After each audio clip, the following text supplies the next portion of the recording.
Welcome, everybody, into the Valley. I am Ethan Shutt, joined by my brother Ryan and our best friend Philip Russell. And we are coming at you immediately following the Suns' 128-127 overtime win against the Milwaukee Bucks at full strength. Pretty wonderful win. Not exactly the cleanest or prettiest ending, maybe not the most satisfying ending in the world. But we'll talk about that in a second. Guys, I want to first start by thanking our sponsor for this episode, Manscaped. A little more about them later on. But guys, before we kind of do a quick overcap, what on earth is an overcap? I prefer to do an undercap. That's an overview recap combo that people haven't caught on to yet. Yeah, before we overcap last week, let's just do quick hitters, guys. First thoughts after this game against Milwaukee. Philip, what are your thoughts? It was, in an odd way, it was very similar to the Heat game, where the bench maybe didn't look amazing or astonishing, but they kept the Suns around long enough and as long as they needed to for the stars to come back in and carry the Suns to the finish line. Yeah. Ryan, one quick thing about this game before we recap last week. Watching Deandre Ayton play defense against Giannis was a gift. That was hot. And if that is what we're starting with over these next couple of years, if he sticks around, man, he is going to be a defensive stopper. And I'm going to throw it out there. He will be in talks for Depoy at some point if he reaches his ceiling. Yeah. I can hold on to mine for a little bit later. But yeah, we've got plenty to talk about from this one game alone. If you are joining us and have not kept up with the Suns since our last episode, we'll fill you in real quick. We actually recorded last episode a little early. We recorded it on Sunday night instead of Monday, so we didn't actually get to tell you about the win over the Rockets, 126-120. And classic example of game being way too close when it probably shouldn't. We're getting used to that, but hey, a win's a win. Follow it up with the Heat win that Philip just mentioned, 106-86. That one had some stuff probably worth talking about. Then the Kings, 122-114, another win, which was the fourth straight, starting with the Wizards last week. And then we had a certain game against the Spurs. Nah, man, we were off on Saturday. We talked about this last week, actually. The Suns hadn't played the Spurs at all. Have 3 games. I might be wrong. I feel like the Spurs are like the last 2 games of the season or close to it as well, right? They're somewhere tucked right at the end of the schedule. Am I crazy on that one? Yeah, it's the very last 2 games. Hey, real quick on that game. It has to be the first game in NBA history where they won by what, like 25, 30 points? Something like that? 26. 26 points. And then they got fined for resting their best players. Thank you, Philip, for that wonderful that reminder. was awesome. Like, what a fun trivia question. I know. I also thought when they came out with that news from the NBA, I thought it was hysterical. I was like, you just find Pop and the Spurs money for resting their players 26-point win after they beat the number 2 seed in the West by 26 points. And I mean, just slacked them. Like it never looked good. And Philip, I know you're not a Suns fan, so for you, it's just another game. For me, that's the Spurs, man. Doesn't matter what the year is. The Spurs could be 0-82 when they go and play the Suns. I just expect things to go wrong. And once again, that did happen. But I will say that game had me incredibly nervous going into tonight because not really counting the Spurs game, really starting today with the game against the Bucks, the Suns are going into just an absolute monster of a back end of a season. Before we kind of talk about what happened tonight, this is the upcoming schedule for the Suns for you guys listening who may not know what's coming up ahead. And if you're watching on YouTube, I want to go ahead and say thank you. Whether you're listening or watching, thank you for joining us. Feel free to like, subscribe, hop in the comments, all that fun stuff. For the YouTube comments, boys, what magic question do we want them to answer today? I keep telling them random words, and I'm getting those random words. But let's hit them with a good question. What you got? obviously we prepared for this for hours going into Who this. has the best fast food fried chicken sandwich? Our boy Josh had this question the other day, and I'm curious. What do you guys think? Put in the comments. Who's got the best fast food fried chicken sandwich? Sidebar, my parents, mom and dad, hop in the comments. They're taking one night out of their weekend to try each of the fried chicken sandwiches, which I think is kind of fun. Like they're going out on little date nights. Yeah, they're like wealthy, middle-aged people, and they're going out on dates to fast food joints every weekend like they're back in high school also, or something. Way to go, Mark. I think it's pretty cool. Shout out to Mark Russell for being the only person so far to take me up on my offer of a handwritten thank you card. The offer still stands. If you like or if you subscribe to our channel, send me verification on Twitter, and I will handwrite you a thank you card up to our first 100 subscribers. Shout out to the YouTube comment section for absolutely derailing us right there for a good minute. But we press onward. So looking at the rest of the upcoming stretch of games, guys, we start with Monday night tonight at Milwaukee, and then Wednesday at Philly, then Thursday at Boston, Sunday at Brooklyn, and then Monday at the Knicks. And you're like, oh, great, that's horrible. No, that's just until we record our next episode. Then you go and play the Clippers again, followed by the Jazz again.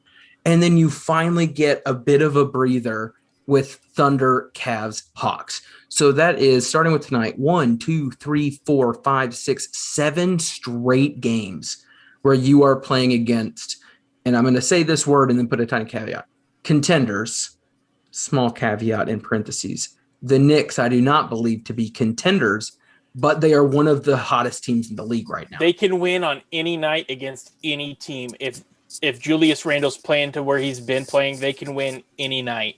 We'll call them spunky. They're a spunky team. Here's the deal. They are 4 games above 500 and on a 6-game winning streak.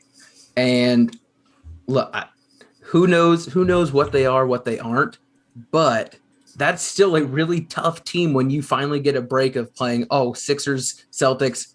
Oh crap, we now have to play the Knicks, who are actually, deciding to be good this year. So YouTube comments. Who deserves to be in, we'll say, like the 5th place MVP voting more? Julius Randle or one of Devin Booker and Chris Paul? Make your case in the comments below. Should it be one of the 2 Sun stars who share that star load, or Julius Randle, who has been dragging that Knicks team and is having truly an outstanding season? Nuts. Sound off in the comments. That's a fun. That's you got to be really into the NBA to be able to give an answer on that one. I'm trying to think using my Kentucky fandom. This is Randall's 7th or 8th year in the league. That was quick math going past like every recruiting his class. first year with Kobe. Right? So, That's got to be around a minute. That's got to be like his 8th year. When was the last time you've seen someone have the type of transformation in like your 8th or 9th year? Like insane. And again, we can talk about him more next episode when we're recapping the Suns' hopeful win against the Knicks down the road. But guys, I thought this game was incredibly important for 2 reasons. One, it's a big show your stuff type game after a big loss. Mm-hmm. Coming off a loss like the loss to the Spurs, I was very concerned that they're going to come out flat. They're going to look lost and be like, oh crap, what's happened? And that didn't happen, which is wonderful. The second part of that is you are playing, and I know people have different feelings about the Bucks. That's fine. In my opinion, and I feel like the general NBA opinion, you're playing against a contender. The same way I would say if you're playing against the Jazz, the Clippers, the Sixers, like this is, you have a chance of playing against them in the finals type team. And Giannis has been out with his mystery leg injury or whatever. So he's back. They're playing healthy. And so you've got this game where it's like, all right, you just got beat down. You just embarrassed yourself. Like the other team was resting their starters and you lost by 26, embarrassed yourself. How do you recover? And so there's a lot of individual pieces that I know we're going to touch on, but I'm just saying general Monty Williams culture, vibes, attitude, like they pass with flying colors. because really was scared they'd fall flat. And I mean, it was close the whole game. Like, I don't feel like there was ever a point where anyone really pulled away. It reminded me of the Jazz game we watched, where it was these two teams are good. They're going to just keep throwing, jabs and hooks back and forth until eventually something plays out. Yeah, and that's probably the first spot that I want to jump in and make kind of an excited point. So the bench did a great job tonight keeping the Suns close, which I said it was related to the Heat game. I know the Heat game wound up being a bit of a blowout, but if you remember the Heat game earlier this week, Booker got 2 very early fouls, and the Suns were down double digits. So Suns were down double digits. Booker goes out. That is very much a moment in the game where you could see the wheels fall off. One of your best players is out. We know CP3 goes out towards the end of the first quarter, but the bench held steady and they went into the rotation towards the middle of the second quarter where CP3 starts coming back in. Booker can come back in even with a couple fouls, and it was pretty much even. It was scratched that entire time. So the deficit didn't balloon to 15 or 20. It held steady, and then we know the Suns kind of dismantled them in the second half. It was a very similar story tonight with the bench maybe not being exceptional or having any kind of insane net rating like we've seen the last few months, but did their job in just lingering around. And then we saw great execution down the stretch. But again, that execution down the stretch from the starters doesn't happen if this bench allows the Bucks lead to balloon. Well, especially Ethan, you talked about we didn't come out flat, but I would say Devin Booker did. Devin Booker had a really slow start to the game. His numbers were fine compared to where his season numbers usually are. But to me, he didn't seem locked in and really engaged offensively till probably late third into the fourth, and then carrying through to the extra basketball. So for the fact that we had other guys like Jay Crowder, Campaign, Torrey Craig come in and bring that energy off the bench, to Philip's point, was massive, and to me tells the story of the kind of team we can be in the playoffs.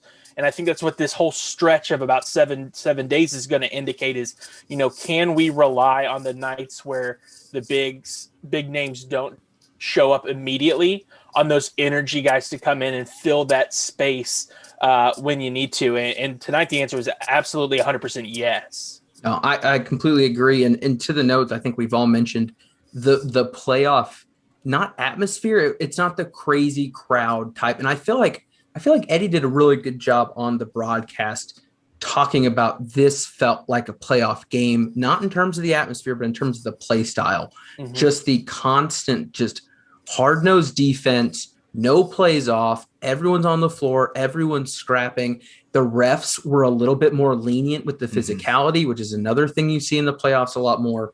And I just found this stat, which is crazy. And it fits the playoff narrative, if you will. The game had 24 lead changes and 16 ties. There were 20 lead changes in the first half alone. So for the entire first half, these teams are just going back and forth, back and forth, back and forth. And that is very similar to what you see in the playoffs. Like you just don't get those early blowouts or the 18-point lead that slowly gets chipped away. Like that's not as common, I would say, in general. So yeah, this game, man, it was great to watch. I am excited for Wednesday against the Sixers. We're going to take a quick break to have our ad read and thank our sponsor. And when we come back, I think the best way to go about doing this is, and this can give you guys time to collect your thoughts as well, the one player or one thing that either really jumped out to you, stood out to you, or just something you want to talk about coming off this Bucks game. It's fresh in our mind. We all just were able to live text and tweet about it. But like I said, we want to take a moment to thank our sponsor, and that is Manscaped. Support for Into the Valley is brought to you by Manscaped, the best in men's below-the-waist grooming. Manscaped offers precision-engineered tools for your family jewels. They obsess over their technology and products to provide you the best tools for your grooming experience.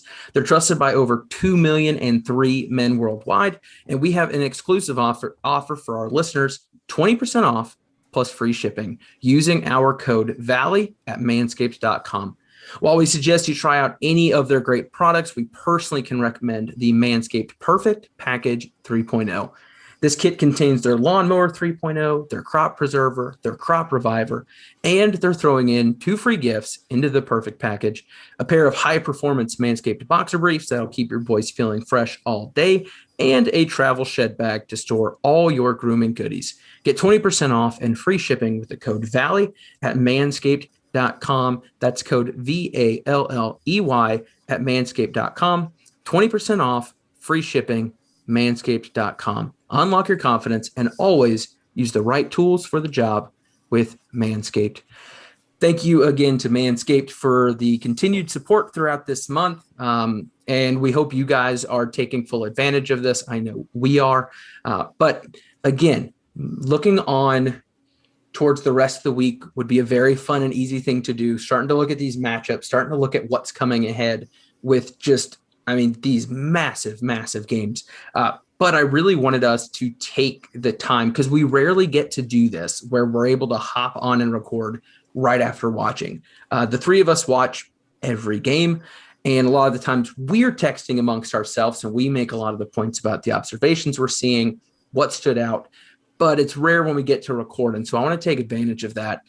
And so, Ryan, I'm going to start with you. Watching this game, big win. And at this point, every win matters as the gap in the top of the West continues to shift ever so slightly. What stood out to you in this Suns win? I have determined that this year's Torrey Craig is last year's Bubbles campaign. The fact that we have this guy for $100,000 is just the best thing. And tonight reaffirmed that, because every second he's on the floor, I don't think there's somebody working harder than he is. And tonight, there was jokes like, oh, this is the Torrey Craig revenge game or whatever. It really wasn't that. He wasn't trying to force anything. But I'm convinced that if you put that dude in a park on a Wednesday night at like 6:30, he would still be playing just as hard at the local park as he is in every single game. And I love that. And it's going to be so valuable in the long run. But I'd mentioned DA to lead off the show. But to me, Torrey Craig is just as valuable because he hits the glass so hard. And he hits the floor so hard, going for every loose ball. I adore Torrey Craig. I hope he is with us in the future. Apparently, the Amen Corner with Ethan agrees with me. Yeah, my computer really liked that point. That was Daryl from The Office with an Arby's commercial. I'm sorry, you were doing such a good job. Daryl really wanted to jump in. I'm all in on Torrey Craig, man. Like if this were GameStop and AMC, they'd have all my money in Torrey Craig. Torrey Craig to the moon. $TC to the moon, baby. Now I'm not much of a graphics and meme creator. I think after the Jazz game, the spirit moved me to make the stupid end game one with Donovan Mitchell scoring. But there was a part of me that wanted to take the time to create a graphic of the stat lines for Torrey Craig for the Suns and cash considerations for the Bucks tonight and see how both of them performed. But no, Ryan, I completely agree with you. He is one of those dudes. He just jumps off the screen to me.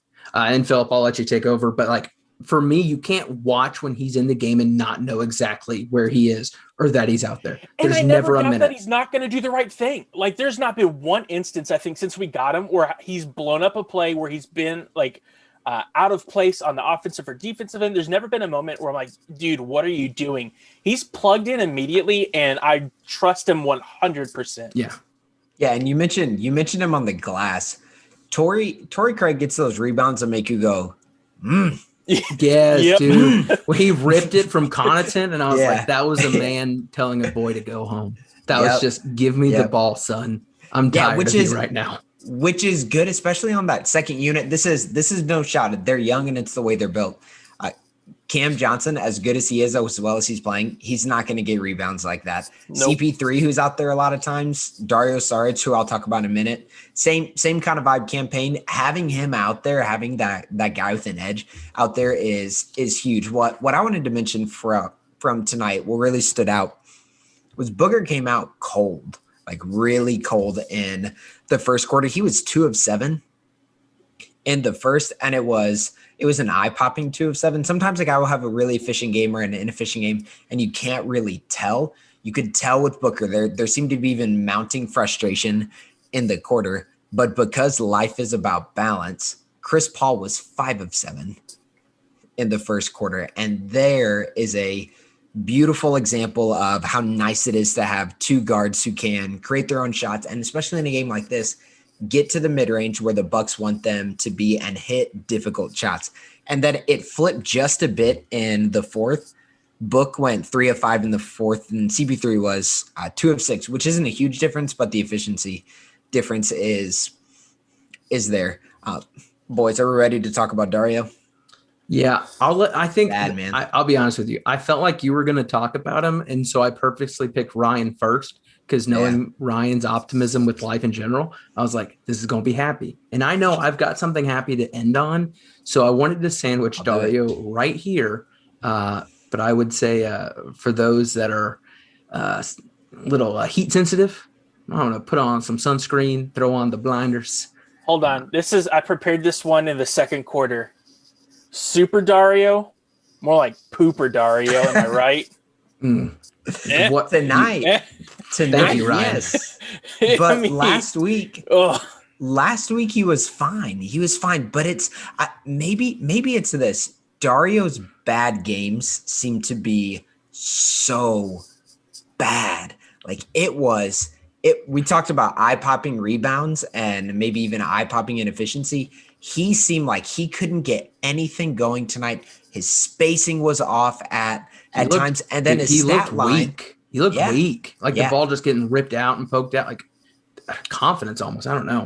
His stat line, 2 points, 5 rebounds, 1 assist. And this is the thing that popped off in the first quarter. 4 turnovers. 3 of those happened in the first quarter. And it was frustrating to see because in that particular game, you think, okay, he's going to go up against Lopez. Maybe he has a little bit of a 2-man game with Booker or CP3 in the first quarter, but he couldn't get anything going. His shots weren't falling.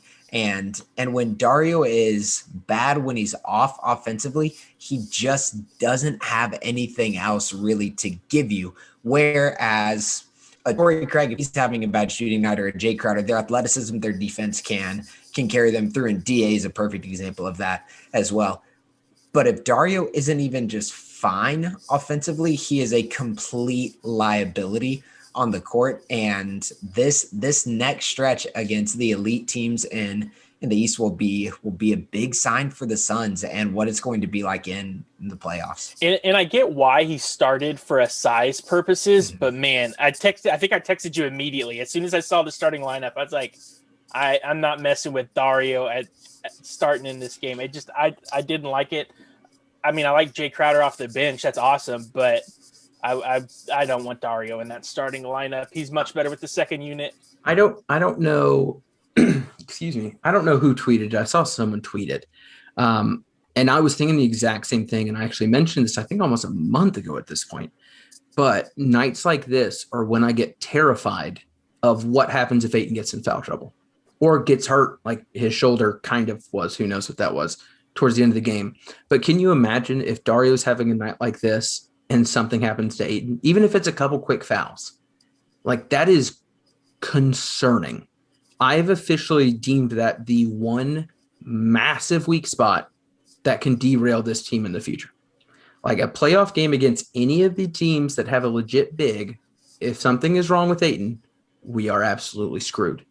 Because I don't remember the last time Kaminsky's touched the floor.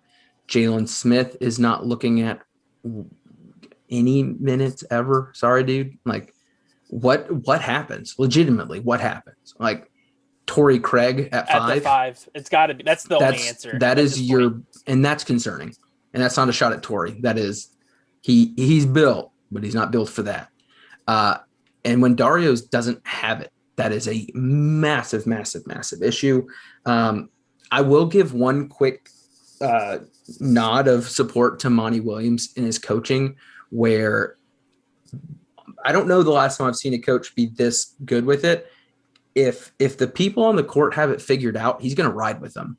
And we've seen that a couple times this last 3 weeks where the bench unit was on fire and he just kept them in.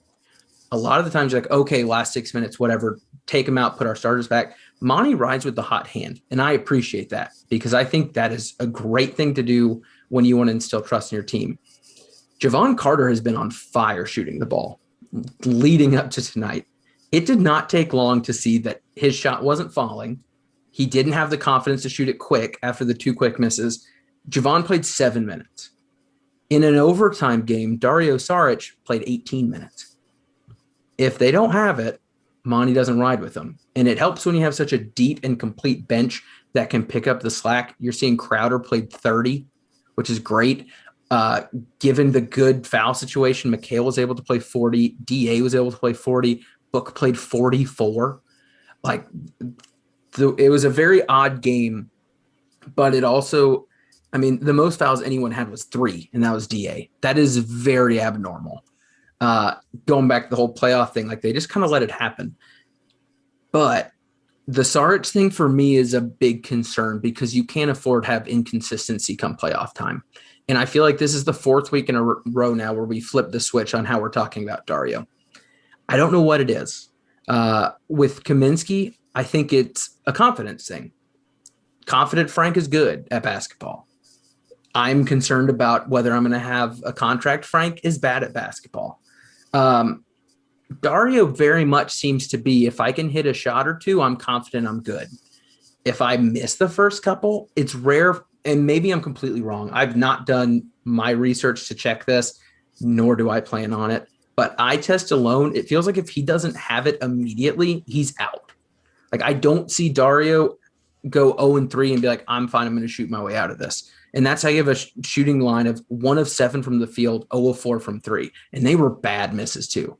Like, those threes were ugly, ugly misses. I remember he at least had one bunny underneath. I think Booker drove, penetrated, got the extra guy coming off of Dario's left hip. Easy pass back. It was maybe, a 6-footer. He did one of his little push floaters. He couldn't even hit that. And that's his, like, that's where his confidence comes from. And that just, I'm legitimately worried about that because I think that will lead to a ridiculous amount of weight on either Crowder or Craig. And I mean, Craig's, for as great as he's been with the team for a few weeks. Like, even tonight where he had a huge impact, he played 14 minutes. It's nuts to try to imagine what shift would need to happen for just another backup big man who's not named Dario. Am I overreacting to this? Am I pooping on him too hard?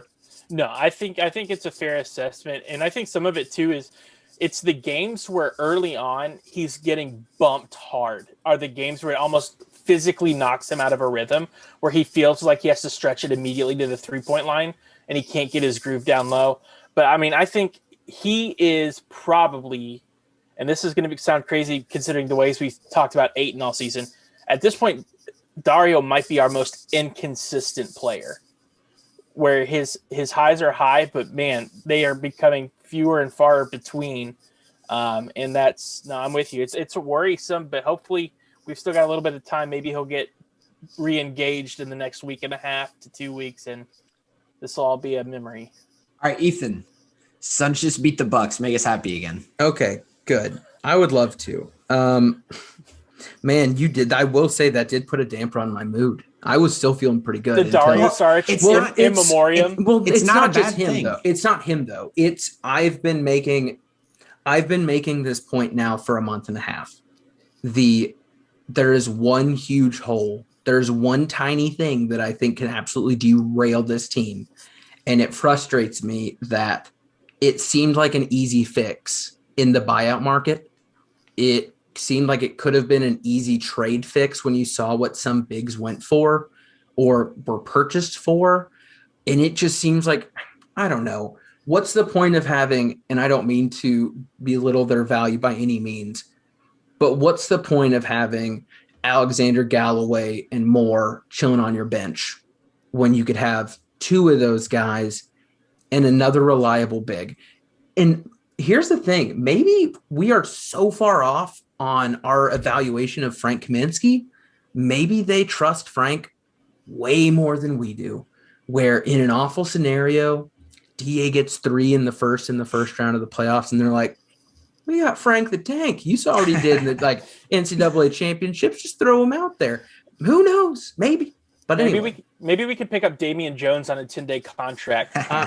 Look, I legitimately do not know, but that's okay. I will get us back to positive. This is a cheat answer, but I'm going to do it anyway because It's our show, and I do what I want. The thing that stood out to me is for us were the 2018 draft picks for the Phoenix Suns. We've talked about this before. That draft, I think, when it's all said and done, when the Suns are hoisting a trophy in a few years, yeah, we'll see. I think we're going to look back at that draft, which will be Ryan McDonough's last goat poop in the history books for the Suns. But we're going to look at Ayton and Bridges and say the fact that they managed to get both of those dudes in that draft is insane. And not only the fact that they got those two dudes, it's that there was a lot of other talented players in that draft class that they very easily could have gone with.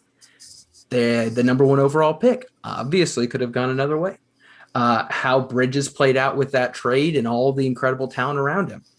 The fact that they were able to get those two guys who complement their future star in Devin Booker was magnificent. And when you look at this game, here are the stat lines for those two guys. Mikal, 40 minutes, 8 of 11 from the field, 5 of 7 from 3. He had a rebound, 2 assists, a block, no turnovers, 21 points. Deandre Ayton, 40 minutes, 8 of 11 from the field as well, 4 of 4 from the line, which is, I think, DA's most underrated stat is the ability to shoot free throws. Like, that guy is oddly good for, not shooting much more than 12 footers. 13 rebounds, 2 assists, 1 block, only 1 turnover, which for DA is always a wonderful thing to keep up with. 20 points. Those two guys were what anchored this team from beginning to end of this game. And they weren't always happening at the same time. At points, it was DA. At points, it was Bridges. Defensively, they both played incredible. I legitimately could talk for 30 minutes about Deandre Ayton playing defense on Giannis alone. I don't know the last time I got that excited by anything Ayton has done. And I know we all joke that every potential dunk is a finger roll layup and all those fun jokes, like whatever. Giannis barreled in at full speed like he does. And he bounced off of DeAndre Ayton's tattoo-winged chest muscles and was stopped dead in his tracks. And I said, oh, that's a grown man. And when you realize that he's like 5 years younger. Strength. He's like 5 years younger than me or something stupid like that. And he just bounced off him. DA's feet did not move. I can watch that play over and over and get overly excited. But if you see that and you think that can be replicated, wow, you have something incredibly special to where Ayton's defensive upside could maybe make him be the right number one overall pick. And I say that thinking Luka is an absolute game-changing superstar. But if you are managing to pair, don't give me that look. Listen, if you tell me the defensive player of the year in terms of talent can also have an offensive game that's like a LaMarcus Aldridge, Tim Duncan light, whatever you call it, I don't care. If you can have that much of a complete player, that's a hard thing to argue against. We can table this for later. No, it's okay. It's okay. Are you familiar with the journal? So for the listeners, I teach journalism at a high school here in town. Are you familiar with the phrase bury the lead? Yeah, but go ahead. You can explain. You just buried the lead of your take being DA might wind up being a better pick than Luka. That was the spiciest take that has ever occurred on Into the Valley. Timestamp it, get it to the social team, get it out to everyone. Ethan said potentially, hypothetically, down the road one day, it could be the right pick. I also think the right pick versus the best player could maybe be a different conversation. And that's fine. All I'm saying is, goodness gracious, if he puts it together, and we saw that tonight. We saw it tonight. Yeah. We've seen it for the last week. Let's be honest. Let's give him his credit. He had some bumps in the road. I think if you're looking big picture, yes. Not 100% all there, but yes. And then Mikal Bridges, the 4-point play on Twitter, David Kevin, who does a wonderful newsletter, and honestly, just incredible content across the board. He posted a video. I just retweeted it from the Inside the Valley Twitter account, which is at the Valley PHX. And it was just Bridges highlights in overtime alone. It starts off with the fast break layup. Then it's the block. then it's another defensive stuff, then it's a rebound, and then he hits the big three. Goodness, like what more can you ask of the dude who's going on 40 minutes of that game? That's incredible. If Mikal decides to become a 70% 3-point shooter, just like consistently like he was tonight, I think that would be a pretty good thing. But his shooting was fantastic. Yeah, his shooting was fantastic tonight. And that's the last thing that I wanted to mention before we wrap up. The Suns shot a lot of threes tonight. They shot 42 threes, which is 8 3-pointers over their average.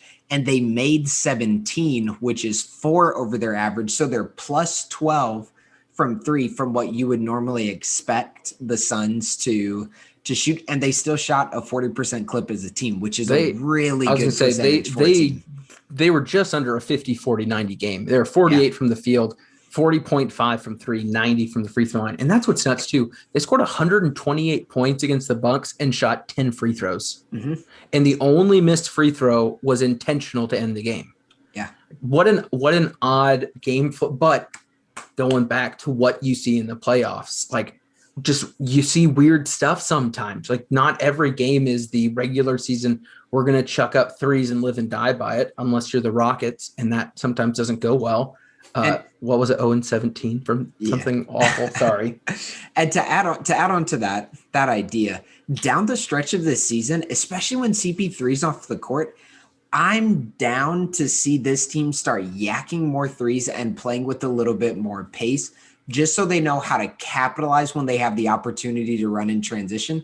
Transition buckets are going to be few and far between in the playoffs. They're few and far between for everybody in the playoffs. But if these guys, especially the younger guys, are accustomed to picking their moments to go, that can pay dividends down the road. Yeah, no, absolutely. We got to end this for a couple reasons. One, because it's late and I still have to edit this so we can have it live for everyone tomorrow. But also, it's a lot of talk about this game. I sure hope that this is positive signs of what's to come. I want to end with one quick question here as we look at the week ahead. So between this episode and our next episode, we have Philly, Boston, Brooklyn, and then we'll probably record after the next game. So Philly, Boston, Brooklyn. We'll throw the Bucks game in here. We already got 1-0. What do you think happens with those 4 games? I say we drop Brooklyn. We win the others. So 3-1, Philip? Yeah. 1-3.